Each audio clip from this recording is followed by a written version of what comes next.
After not seeing him for a month, John just thrust a divorce lawyer's business card at me, without even asking, "Are you okay?" or "How are you feeling?" Divorcing a wife who doesn't work. Pay me $1,000 a month as alimony. Sounds good. Take care. John chuckled as he said this. Standing beside him, Emily was wrapping her arm around his, wearing a similar smug expression. Fine. Let in divorce then. I said it so casually that John seemed a bit surprised, but he quickly shared his smile with Emily. Good thing JN isn't much of a thinker. It makes my plan easier to execute.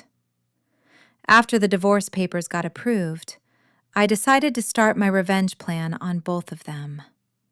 I will make them cry. As a celebration of my recovery, my name is Sarah Wolf. I'm a 47-year-old illustrator. I'd also work as a children's book author. I just love drawing. I have 2 childhood friends, JN and Emily. They're important friends to me, and JN is also my husband. It all started when John asked me out. As I was heading to a different college after high school, I was surprised. I thought he was into Emily, but I couldn't sing no to a confession from John, whom I had secretly liked. After some thought and consultation with Emily, I accepted John's proposal. Emily's behavior had been a bit problematic since teens, but she was still a dear friend to both John and me. However, Emily had a tendency to snatch other people's boyfriends and then dump them once they became obsessed with her, causing problems time and again. Her parents were concerned, so John and I often spent time with her to watch over her. John and I got married when we were 25. 4 years later, Emily brought her fiancé into our lives. His name was George, a professional working for a top-tier company. Nice to meet you, Sarah and John. I've heard so much about you. Looking forward to our future together. George was very polite, and we all got along immediately. We would get together during holidays and vacations, taking trips or going on long train rides to enjoy some drinks. However, things started falling apart after Emily got pregnant. 2 years into her marriage, John and I originally had many siblings, so there was no worry about it here. So we decided we didn't need children. Both of us love kids, but weren't keen on actively caring for them. Besides, we loved our freedom to travel and enjoy drinks. We often found it heartwarming to see families with children, but it was never more or less than that. When Emily announced her pregnancy, John's attitude started to change. He quit smoking because Emily said she couldn't stand the smell, and even offered to drive her to doctor's appointments using his vacation days.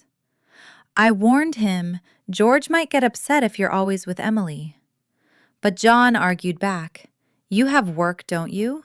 She's our childhood friend, and she's reaching out for help. You're heartless, I said. I've been buying things and helping where I can, but going with her to the obstetrician is crossing the line. When I said that, John frowned, and then he glared at me. Why? Because Emily wants it, right? She says she's anxious about the checkup. I can't just let her go alone. If she's anxious, all the more reason for George to go with her, right? If you go with her every time, it's almost like you're the father of the baby in her belly. John, jealous? You're not going to get pregnant anyway, so what's the problem?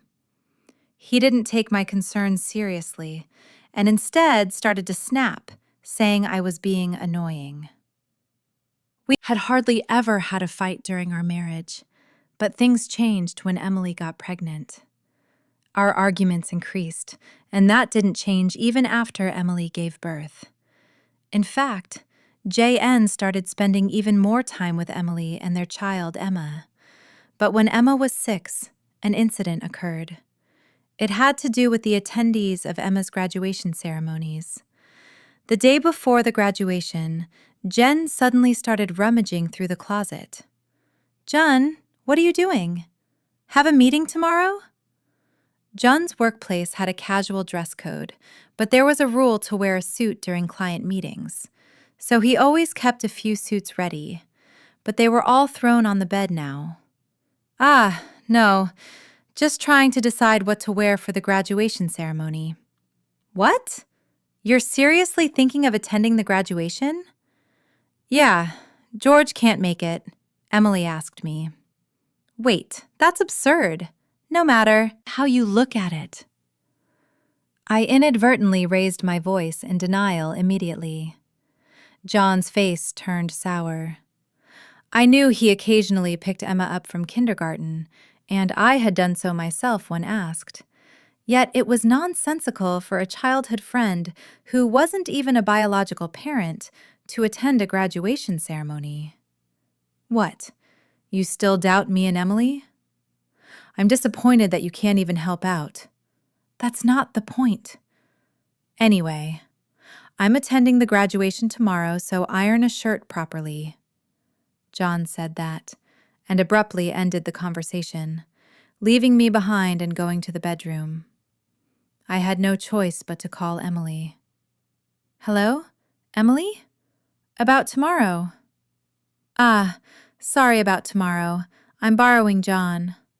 "But won't George be upset about the graduation attendance?" "Sarah, what are you talking about?" "Obviously, I haven't told George that the graduation is tomorrow. I'll tell him." After to the ceremony, I was shocked to learn that George didn't know about the graduation schedule. Upon further questioning, it seemed that Emily hadn't informed George about any of the kindergarten events so far, and John had been acting as the father at the kindergarten, which made me dizzy with its selfishness. Wait a minute. Emily, isn't that extremely unreasonable? It's disrespectful to George, and just because he's a childhood friend. "Ah, what's wrong, Sarah? You're scary." "Well, see you tomorrow." "Wait, Emily!" I was trembling with anger at Emily, who unilaterally hung up the phone still. In the end, I ironed a shirt, prepared a tie, and the next morning saw John off to Emma's graduation ceremony. Since then, Emily and John started going out more frequently, from once a month to once a week, and then to 3 times a week. Eventually, even George seemed to have met some suspicions. And one day, while John and Emily were out, he visited our house alone. "I'm sorry for visiting you late at night. There's something that's been bothering me." "Is it about the 2 of them?" "Yes. I would like you to take a look at this." George showed me the GPS history he had installed in Emily's car. It showed that she had been staying at a hotel 3 times a week. All of those days she was out with JN. And just by looking at George's face, I understood what that meant. "What do you want to do, George?" "I want to take revenge on those 2. "Me too. I can't forgive them for betraying us after all this time." We started planning our revenge on them secretly. First, I started by increasing my income. Because I had been saving by doing housework and taking care of Enma, my income had drastically decreased. George switched to working from home, and when Emily and John would go out, he would bring Emma to my house and we would take care of her together. Neither Emily nor John realized that we knew about the relationship, and we were able to gather solid evidence. Once we had collected enough evidence and were ready to take our revenge, we discovered a shocking truth about Emma. George and I struggled with the decision, but we both agreed that we didn't want to hurt young Emma. So we decided to wait until she was an adult to take our revenge. However, even though we decided to endure for 10 years, I was struck with a serious illness. I needed long-term hospitalization, and even at best, I wouldn't be discharged for at least 2 years. Although I could work from the hospital room, it was certain that I would have to reduce my workload. After informing George about the situation, I consulted John. However, John's reaction was no different from when we were making small talk. I'll visit you once in a while. I felt that JN no longer had any affection for me, as he didn't even ask about my condition or the name of the disease. In reality, JN only visited once a month or once every 2 months, and after Emma's 15th birthday, she started acting strangely. Although she used to visit me almost every day, right after I was hospitalized, she became distant. After her 15th birthday, however, neither George nor I could figure out why, and we were puzzled even when we asked Emma. She just said, "Don't worry about it." However, we ended up learning the reason from JN, who rarely showed up. "Hey, it's been a while." "Yeah, it has." JN, who had completely transformed into a flashy appearance, walked in without even knocking. After not seeing him for a month, JN just thrust a divorce lawyer's business card at me without even asking, "Are you okay?" or "How are you feeling, divorcing a wife who doesn't work?" "Pay me $1,000 a month as a loan. That's the deal." "So take care," John said, grinning from ear to ear beside him. Emily wrapped her arms around John and S with a similar expression on her face. "Fine, let's divorce then," I casually agreed, which seemed to surprise John for a moment, but he quickly exchanged smiles with Emily. It was good that John and N wasn't the type to think too deeply. That's why my plan worked so well. After receiving a notification that the divorce was finalized from John, I decided to start my revenge plan against the two of them. I will make them cry. As a celebration of my recovery, I promptly started to take action. First, I contacted George to transfer hospitals.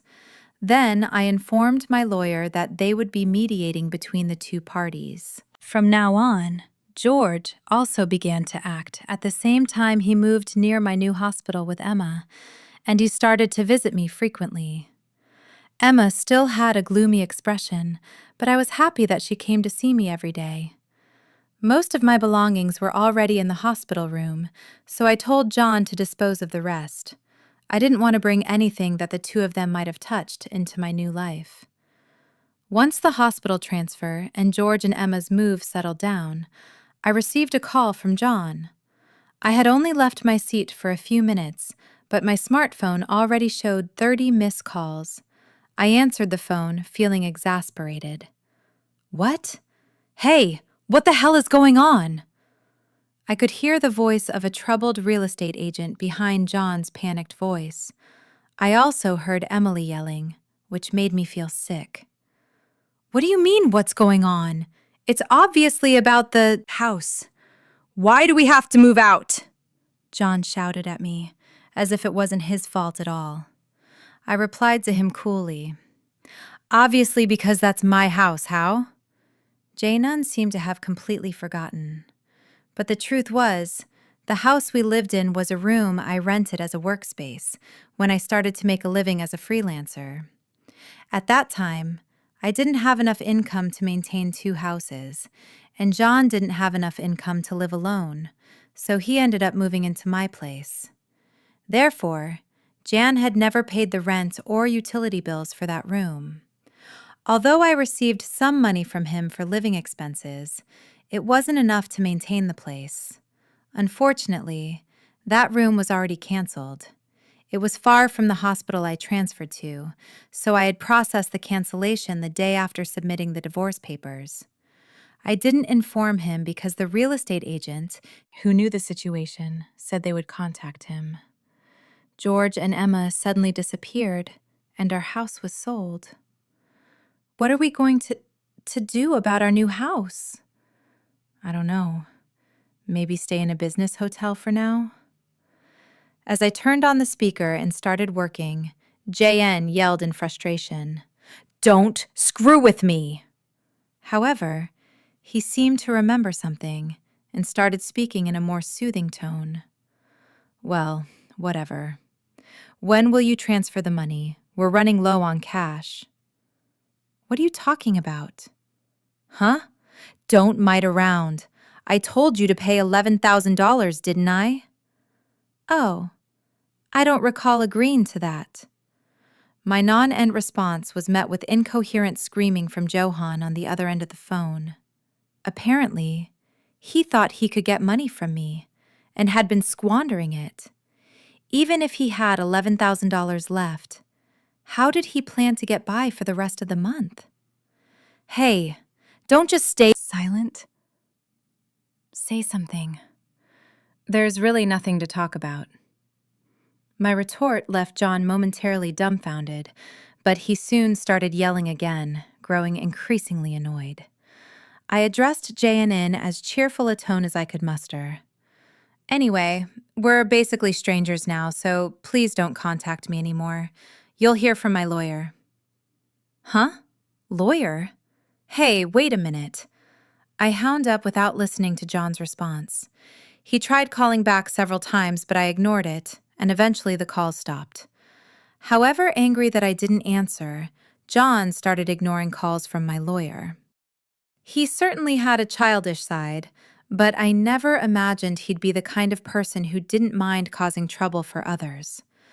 I sighed deeply at John's selfishness. A few months later, after a temporary discharge from the hospital, I visited John's parents' house. In front of me were J&N and Emily both. Looking small and trembling, you tell him my parents. Is a low blow? Oh, I just reported that we got divorced. Jan glared at me in response to my answer, but he shrank back under his father's stern gaze. Actually, I had a great relationship with my in-laws, even visiting and dining with them when John wasn't around. Despite being so well loved, I felt it was wrong not to share the details of our divorce, so I went to visit them.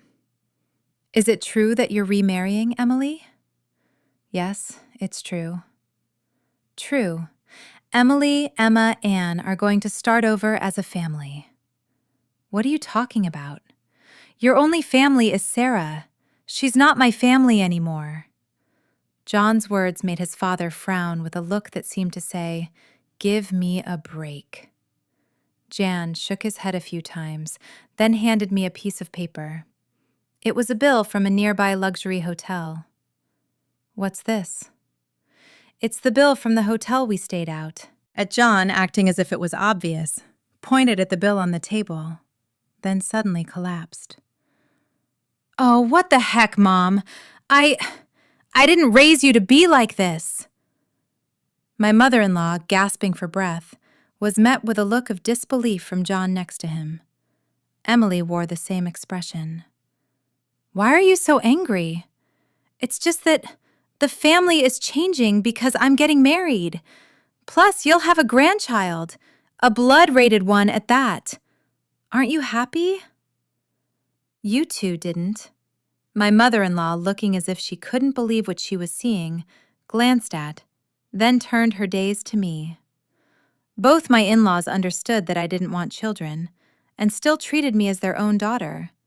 Of course, they treated Emily, my childhood friend, similarly, but there was always a boundary between a daughter-in-law and a friend. I remembered Emily often complaining about that, so I was certain my mother-in-law wouldn't be happy about this situation. And Emily should have known it too. You do on Emma, right? It'll be your grandchild, so you'll be happy, right? It's because she's a child I've known since she was little. Oh, but half of her blood is from John, right? Even after all this, Emily, showing no sign of remorse and acting as if she couldn't understand the problem, gave me goosebumps. At that moment, someone who had been silent until now spoke up. Enough already! It's disgusting, Hot! Emma, who had been playing with her smartphone in the corner of the room, spoke to Emily without looking up. The room fell into a stunned silence. My dad is the only one I consider my father. Whether we're related by blood or not, he's the only one.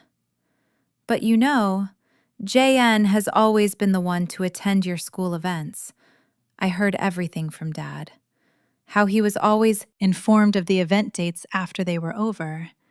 How eventually, even the events themselves were kept from him. But Dad always said I was his daughter. So I am his daughter, and I will never be yours. Emma glared at Emily as she said this. Then, sitting beside me, she switched to a more concerned tone. You know, when I found out about this, I thought you would hate me. But Dad said that wasn't the case, so I came here today. Emma, I love you so much. You were so kind to visit me every day while I was in the hospital. I was really happy, Sarah. Emma, perhaps relieved of her anxiety, teared up and eyed me tightly. It might indeed be a child resulting from an affair between John and Emily. Yet, it's a child I've taken care of for 15 years. There's no way I don't have affection for her. Speaking of which, Emily, weren't you curious why I wasn't surprised when I found out? Emma is John's daughter. Ah. Emily looked startled. Before she could speak, a new person entered the room. We knew from the start, 10 years ago, actually. George suddenly appeared. Understandably so, as she had recently unilaterally demanded a divorce, citing irreconcilable differences. I was shocked when you mentioned divorce. Oh, and unfortunately, you're not divorced yet. The divorce papers are still here. Didn't you notice? What? I figured it wasn't in Emily and John's nature to confirm things, but I couldn't help but be stunned that Emily, despite the 100-day waiting period for women to remarry, had noticed for months.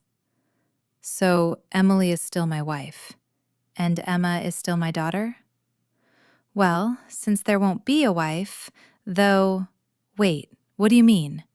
A 15-year-old can choose their parent? That's not true. Emma wants to be with Mom, right? Emily said that and looked at Emma. Emma frowned at Emily and held my hand. Emily was speechless at that and glared at me. Then John suddenly burst into laughter.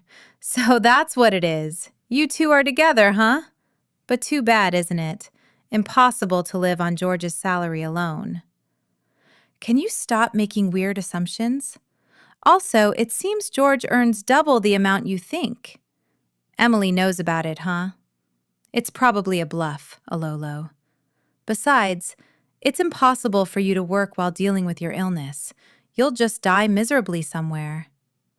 This time, I laughed at John's huge misunderstanding. JN seeing BSLY start laughing was getting frustrated. You didn't know about my income, did you, huh? It's probably just a bit more than a part-time job. No, it's different. My annual income is $500,000. Huh? John's eyes and mouth were wide open in shock. Emily was also stunned. In fact, over the past 10 years, I have become a popular children's book author, and my income had skyrocketed from essays, interviews, and ALEC. Moreover, a film adaptation is planned soon, so my income is skyrocketing. Liar. Oh, do you want to see this? I said that and showed Emily my bank account screen. It clearly showed a large amount of money being deposited every month. Emily was at a loss for words when she saw it. Sarah, let's, make up, huh? What are you saying? Emily was furious at Jonk, words blinded by the money. I watched them blankly and then opened my mouth. Well, if you want to get married, feel free. Oh, and I'll definitely take the compensation for damages. Sarah, wait, Sarah! Ignoring John's words, I took Emma's hand, and after saying goodbye to my in-laws, I left their house. John originally worked at my father-in-law's company, but it was revealed that he was lying about going out for sales, and he was fired. My father-in-law planned to forcibly put him on a friend's fishing boat and work him to the bone. Working on a fishing boat was tough for an indoor, loving John, and he contacted me several times, but each time I notified my father-in-law, and eventually the calls stopped. Emily lost custody to George and got divorced. She seemed uninterested in John, who couldn't afford luxuries and didn't seem to chase after him. She was disowned by her family and lived alone in a run-down apartment. She hadn't worked at all since getting married, and since she had always made others do things for her, she couldn't do anything herself. And there were hardly any places that would hire her as a full-time employee. Still, she had to pay for her living expenses and child support, so she worked multiple part-time jobs and barely made ends meet. After entering high school, Emma worked hard every day to study abroad and go to a prestigious university overseas. Being originally diligent, her dream is to transit my picture books and deliver them to children all over the world, which makes me happy. As for me, my picture books are selling well, and I am receiving more and more offers for anime adaptations and merchandise. My illness is also progressing well, and although I am still hospitalized, my doctor recently told me that I might be able to leave the hospital next year. And one more thing. George and Emma come to visit me every day. Actually, George recently confessed to me, with remarriage in mind. I haven't given my answer yet, but I can't help but have feelings for him. He said he wants to live together when I leave the hospital. While thinking about what to answer, I work on my picture books. Every day, hoping for a happy future for us, I weave stories again today.